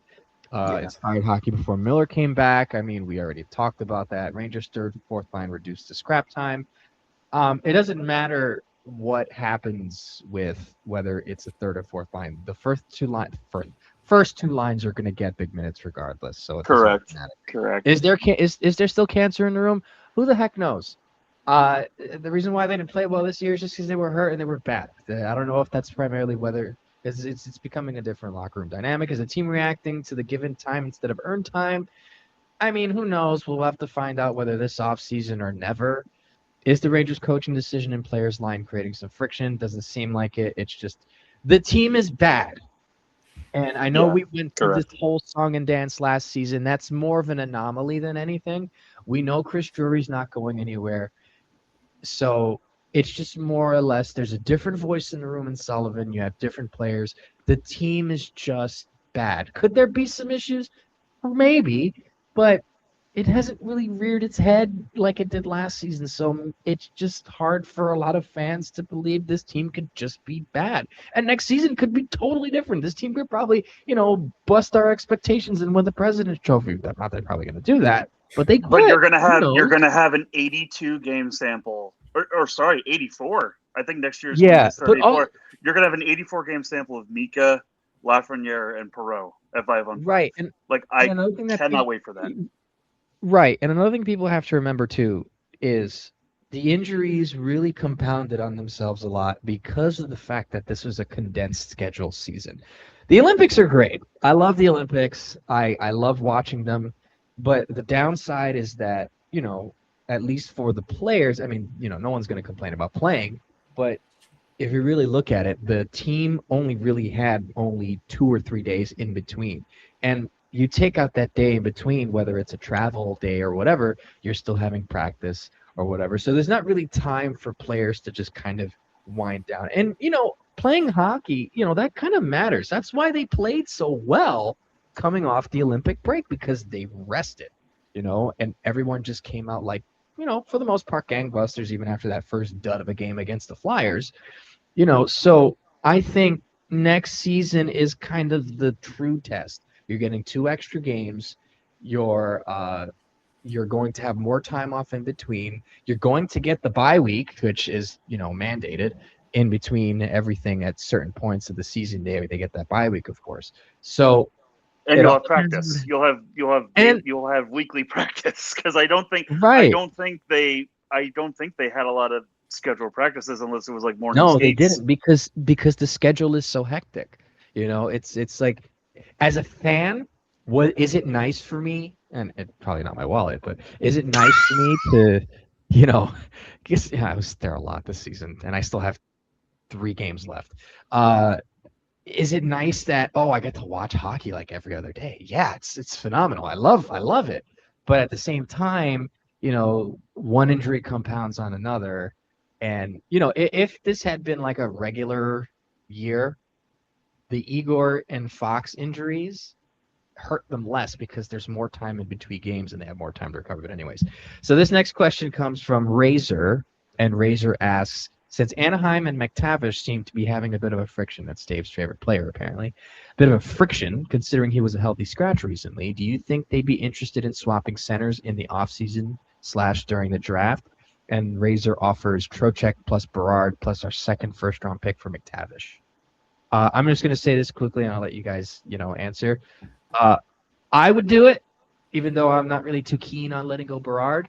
But for Mason McTavish, I would do that. I don't think Anaheim would do it, but I would. I was gonna say, I don't know if Anaheim would go for it. I mean, think so, I know they are. He's an alternate captain there, and I know they're entering. I know they are kind of entering their contending time, because they're kind of a good mix of young and older guys. But I don't know. And McTavish, I don't like where do you put him?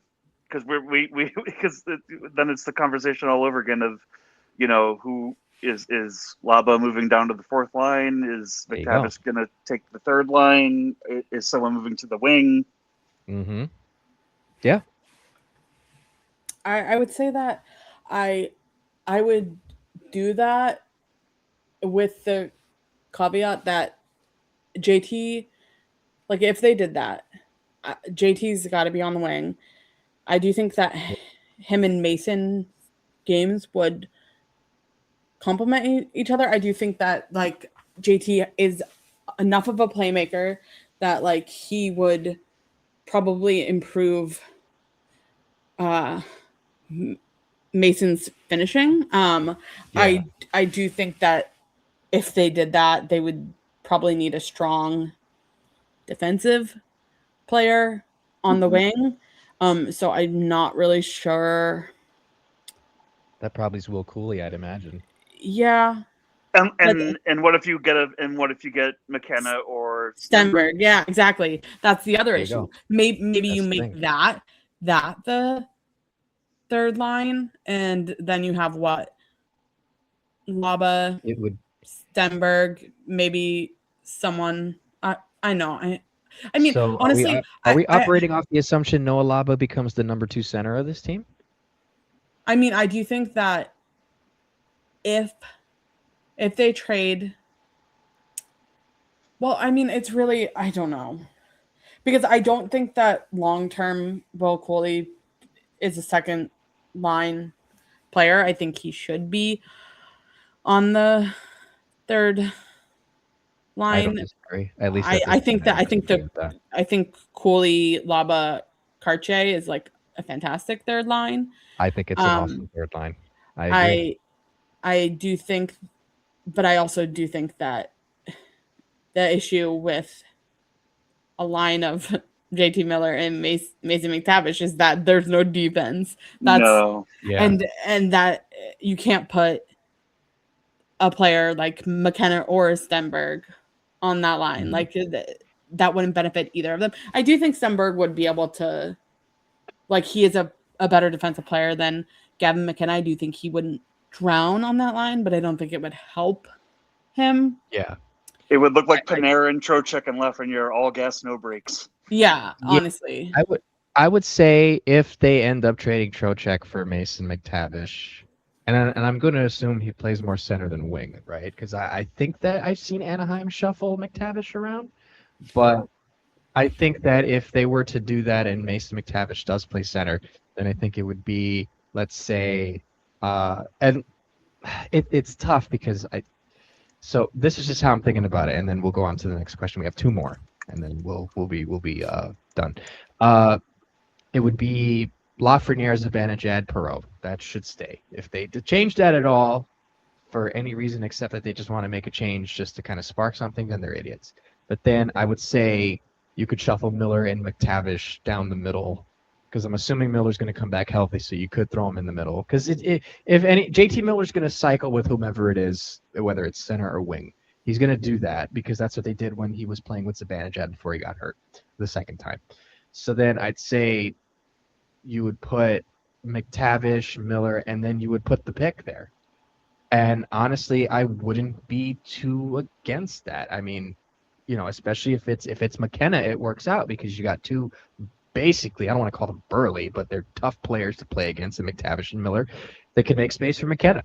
That's just how I see it. And then obviously third line of, you could this gives you the flexibility of putting Will Cooley back on the third line, and obviously Ty Cartier is going to be here next season, I'm assuming. So Laba, Cartier, and Cooley, and then you find a fourth line center. I don't know who that would be at this juncture, but then you'd have him basically in between Hamelash, Edstrom, or if they keep Matt Rempe, he's there too. But anyways, I would keep Edstrom at the fourth line. I think he's looked fine. I would. I mean, I would. Just saying. But here's my thing too with McTavish, and then I promise we'll wrap up this question. Does the term left on his contract bother either of you, or does that not? With the cap going up, no, not really. I don't know. I don't have like super strong feelings because at this point I do think that probably a pipe dream. I think that the issue right now is probably just how fresh the bitter contract stuff was. Like it took them a while to agree to a contract, and then I think it's just been like a new coaching system and a lot of like things that probably didn't help to make Mason have Mason start off on the right foot for this season. Right. So I do think that they'll probably give it another year or two before it's kind of like Swayman. When Swayman had his contract stuff and he didn't have the greatest season last year, but he's rebounded very well this year. So I mean, honestly, it's kind of like Laugh. Like that too. Even just a couple weeks ago, people would have felt the same way about Laugh, about having a new contract and not performing up to what that contract says. Very true. Very true. So I think that the Ducks will probably wait a bit before they really do anything. But I don't think they'd be in any rush, honestly, because they're still they're still trying to, they're reasonably competitive, and it wouldn't make any sense to do that right now. Yeah, correct. exactly. I wouldn't be surprised if they pulled something off at the draft, though. Which, I mean, Mason McTavish, I think, would be a good name. You'd have to knock their socks off with an offer, though. I think. Yeah. At this point. Yeah. So this penultimate question comes from Joe S. And this is more of a kind of quick one because we kind of discussed this, so to speak. If you could make one move this offseason to improve the Rangers' chances at a cup next year, what would it be? Or do you think one move would not be enough to move the needle? I don't think one move would be enough to move the needle, but they get a defenseman, whether it's a young kid, and a combination between the early draft pick and Jason Robertson, I think would do them wonders where they can at least somewhat compete next year. I don't know if it's a single move. I don't know if it's a single, because so say you do that, and you get your top pick, You go out and you acquire Jason Robertson. How are you getting Jason Robertson? You're probably taking someone off the roster, potentially a young player. I don't think Dallas is going to want a bulky contract with a lot of term because I know they're kind of dancing with the cap a little bit. Well, they'd have to match it. That's the thing. Yeah. So if the Rangers offer Robertson a pretty sweetheart deal, and Dallas doesn't match, then they get whatever compensation is relative to what the book says. So I ultimately wouldn't it be at least 3 first? I think so. It would be at least 3 first. And with the cap going up, I mean, I know a lot of people think offer sheets could be in play just because the lack of true talent in free agency, like in unrestricted free agency. But I don't know. I feel like with the cap going up, I think any team will maneuver their cap around to match any of their young players. So the compensation is as follows. So if it's between 1 million, then it's anything below 1 million is no compensation.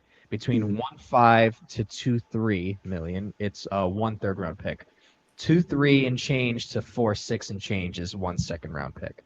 Then if it's between 4.6 and change and 7 and change, it's 1 first round pick and 3 first round picks. If it's anywhere between 7 and 9, it's 1 first round pick, 1 second, 1/3. 9 mil to 11 mil is 2 firsts, 1 second, 1/3. Then if it's anything above 11, which is kind of what Robertson is looking for, it's going to be 4 first round picks. Now, I don't think that's going to be the case because usually they don't hit the mark. Right. It's probably going to be around maybe slightly below what Panarin made. So it would more than likely be 2 firsts, a second, and a third. I don't know and if here's the problem. want to send over somebody, but I mean, and they don't have their own second for this year or next. Right. So they would have to get that pick. They would have to get their pick back from wherever it is. Or they would just have to offer over 11. Over 11, yeah. So it's the 4 first. But then that also kind of it depends on how committed to this retool they are, because You're correct. Ideally, you know, you could get a first round pick for any of these players on this team at this point, but I think they very easily could. They have 2 firsts this year, and I do think that they could easily get a first next year for Trocheck. So like I'm not really super concerned about the, like, obviously, you know, the idea of 4 first round picks. That's like, whoa. I do think that like it'd be very easy for them to make up at least 2 or 3 of those, like with the players they currently have. I'm still not really at all sure that he's even going to make it to like free agency. Like even though he's a restricted free agent, I don't think he's going to be available to offer sheet. Right. I think the Stars will sign him eventually. I think that they are willing to dump both Jamie Benn and Tyler Seguin to keep. Yeah, that kind of seems more logical at this point, depending on. I mean, especially it's probably Sagan's probably gone, or he's going to get. Yeah, especially with his injuries. Yeah, he has to. I wonder if he's going to. Retire. Yeah, I think he's probably close. How old is he? He's not even that old. I think he maybe 33 at oldest. I think he's similar to Mika in age. Tyler Sagan's 34 years old. Yeah, she's 82, baby. Please. I know. I remember when he was drafted. Me too. One final question. I know you. Thanks, computer, for making us feel old. Okay, so we got one final question here, and this is actually something I've thought about too. Midline Shift asks, what, if anything, would be different had the Rangers promoted Dan Muse instead of hiring Sullivan. There's a caveat at the end of this. It says, I know Sullivan is Drury's guy, and this would have never happened. Also, it's not a criticism of Sully, just wondering what you think might have happened. Honestly, I think it'd be more of the same. I don't think it'd be any much different. I think I think the biggest problem with this team is roster construction. Now, what I think would have been different would have been the penalty kill. I think the penalty kill would have been slightly better this year, even though the penalty kill is still reasonably decent. But one of the best things about the team last season was the penalty kill. And a lot of the same players, including, the emergence of Lava, would have made it pretty good. Dan Muse and his crew ran a pretty good PK. Not entirely sure about the power play, but Dan Muse is not a dumb guy. He would have had people around him that would have echoed his sentiments. But honestly, it wouldn't have been any different solely based on the roster construction on this team. I will say that I was a very public advocate of Dan Muse if Mike Sullivan wasn't available, and I honestly didn't think Sullivan was going to get fired by Pittsburgh.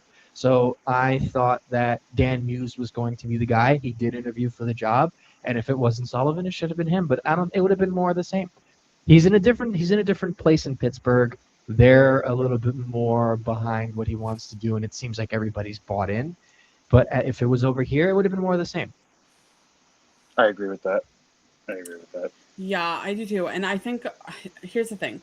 I think a lot of people are mistaking a lot of the moves that Kyle Dubas made to set Dan Muse up for success in his new role as the head coach in Pittsburgh. Like, the Rangers were never drafting Ben Kindle at what did they? He went 11th. He went 11th, which is higher than he was projected to go. If the Rangers were in that position, they are not drafting Ben Kindle. That's Dubas, and that is the exact type of player that Dan Muse can work with, and he believes in. I mean, Dan Muse is the whole reason that the Rangers felt so comfortable drafting Gabe Perreault. Mm-hmm.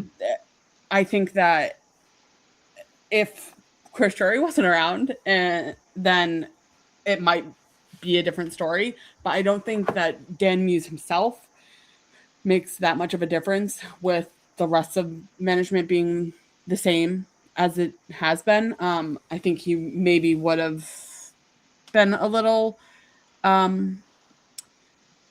more likely to rely on or trust the young guys. I don't think we would have Connor Sherry because he's not Dan Muse's right relative. Yeah, right. So right. There's that. But at the end of the day, I don't think there would be maybe 4 or 5 game difference in how well they're playing. Yeah, it wouldn't have mattered. Yeah, would be curious. I would be curious in an alternate universe who he would have as his assistants, because I wonder if he would reach out to guys at the National Development Program. I mean, I think he would have the same assistants that he has in Pittsburgh. Probably, yeah. Because he picked the staff. Maybe without Nick Bonino. I think Nick Bonino was more of a, I'm going to pick him solely because, there's that Pittsburgh connection. But I think Nick Bonino would have been the sole difference. Well, he did coach him, too. Yeah, he was on the Rangers. That is true. He was on the Rangers. That's right. So I'm sure that's where they developed their relationship. Right. That's fair. That is true, because that's ultimately why that's ultimately probably he was probably the point at why he wanted to go and coach at the first place, Bonino. But no, that definitely makes sense. So yeah, there probably wouldn't be much of a difference. And you have to remember too, Rangers didn't have a first round pick last year. Thank God. Yeah. Thank God they held up to the pick. Yeah, they really didn't have much last year, so it wouldn't be much of a difference. But I would be curious though because if you were to hire Dan Muse is essentially signaling a rebuild, but they didn't want to do that, and I understand that because with some of the players on this team, it kind of defeats the purpose. So kind of falls in line with Drury's thinking. But anyways, we are approaching 2 hours. This is the longest podcast we've recorded. I have enjoyed. This has been fun, though. This has been very fun. We just love to yap. Yes. do. No, absolutely. It's and much that's a like our good group thing. chat. Yeah, pretty much. Any final thoughts? We'll go one by one. I'll just say mine real quick.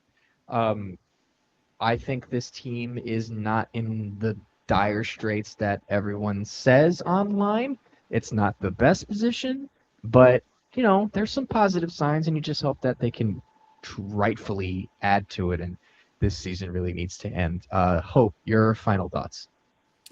Um, I I mean, I think this summer is going to be a reckoning. I think that there's a lot of decisions this organization needs to make from the top down. I think there's going to probably be a lot of hard decisions about the future. I think at this point we just have to trust that they have some sort of plan. Obviously, we all probably have our thoughts on what we would like them to do or what would like them to prioritize, but I, I I agree. I don't think that they're in as dire a position as some people paint them to be. And I mean, we all can get upset and angry at like the things that have happened, especially going from, you know, making the Eastern Conference Finals. Like I understand, but I Mhm. think we have a lot of talented prospects. I think we do have a good coaching staff in place in New York. I think with some tweaks behind the scenes or in development roles, I do think that a retool can work if they have a solid plan, and that's just really what it's all about. They need a plan. They cannot do another, we believe we're going to be good, and then as soon as it's clear it's not happening, write a letter to the fans. Like, we can't keep doing that. And they also can't do what they did the last time, which is start a rebuild and then sign a big name free agent and then go, oh, everything's solved. We're like a year and a half in. Let let's just compete. Like, Which they is cannot. why I don't want Alex Tuck. Yeah, and I do think that there are players that are an exception, but I also think that even if you get a player like Jason Robertson, it, that is not an excuse to end the retool.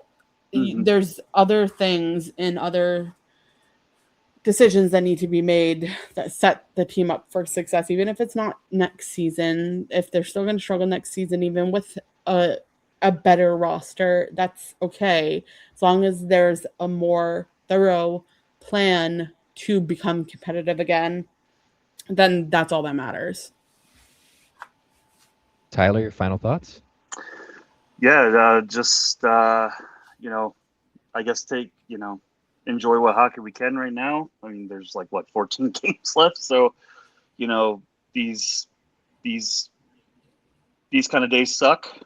I did not think we would be back so soon from the last retool, but you roll with the punches, and hopefully whenever however long this takes, I hope it's done right, and I hope on the other side of it is a lot of team success, and hopefully a Stanley Cup finally, because I want to see that very badly. Well, unlike the football team I root for, you've actually seen a title, but that's beside the point. Anyways, sorry to throw you under the bus there, but thank you, And follow the Tyler and blog. Hope. Yeah, thank you. Uh, Tyler and Hope, thank you guys so much for coming on. We'll definitely have you on again in the future. We have Dave and Rob can't make it, or some summer podcast. We'll be more than happy to bring you back aboard. And pretty much to everyone listening and taking the time out to send us questions and read our stuff and check out our things, by all means, thank you very much for taking the time out to listen and look at what we offer. And I wanted to add this caveat before I end this podcast. Every year, the Blue Seat Blogs goes out and goes to visit the Play Like a Pro charity at MSG. This is my first year going. I'm excited.